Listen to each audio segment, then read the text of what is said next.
Again, devotees, we are in this month of May, which is normally termed to be Indian Heritage Month. This whole month of May is dedicated to a very auspicious day at the end of the month, which is May the 30th, when we are going to celebrate 180 years with the coming of our forefathers to this part of the world. Having thus devotees come with their contract, 5 years contract, to work on the sugar estates, you will have the opportunity to return, or you'll be granted a piece of land down here. Now, it's some of them too, once they leave and go, they come like outcasts, you know. They will not be welcome back. So a few of them opted to decided to stay down here. But they all were looking to making a beauty and bettering themselves. And all the hardships they went through, when they went devotees and they began to fulfill that indentureship period, they realized it was not the bed of roses that they were promised. It was not. It was different. The white overseers and them, devotees, they took advantage. They used to beat them. They used to abuse them. You know, they were called coolies, right? You know how long that term remained with us? You coolie you, eh? That's what they call you. And you're feeling ashamed. Today you can stand with your head high to be a proud East Indian from the blood of the forefathers, and more proud to say, I'm a Hindu. You mustn't feel ashamed to say that. I am a Hindu, a Sanatani Hindu. We wanted to print some jerseys with that, you know.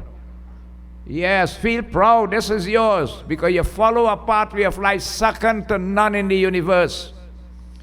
There isn't a script here older than the four Vedas. Do this research. Don't just take my word for it. There isn't, devotees, a language older than Sanskrit. Think about it, right?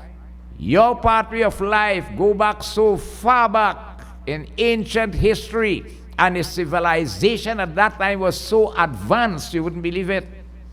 When you read Ramayana Katha and this description of those places, even 5,000 odd years ago in Dwapar, when Krishna Bhagwan was here, that city of Dwarika that was sung, devotees, was a marvel itself prepared on this earth.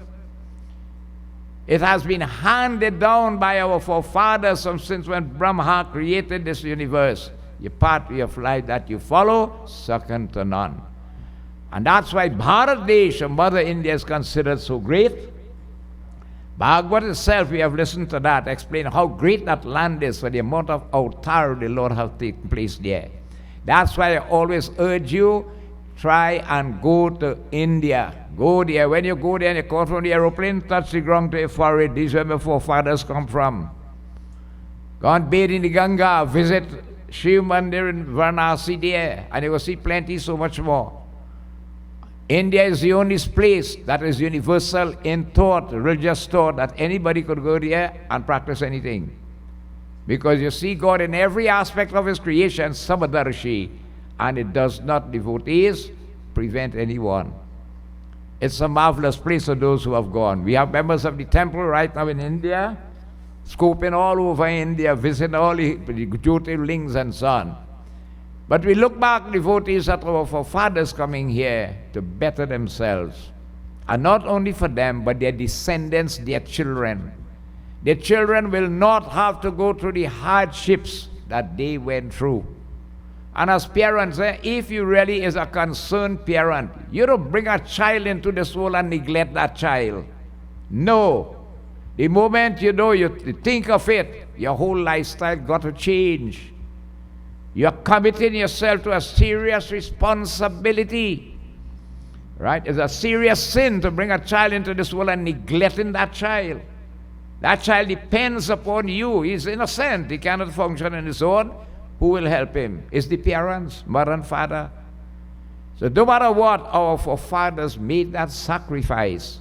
As you say, they banned their belly. Saved the little shilling and pence, English currency in those days, right? And put it aside, that they could buy little land and whatever and so on, so their children, devotees, will be in a better position.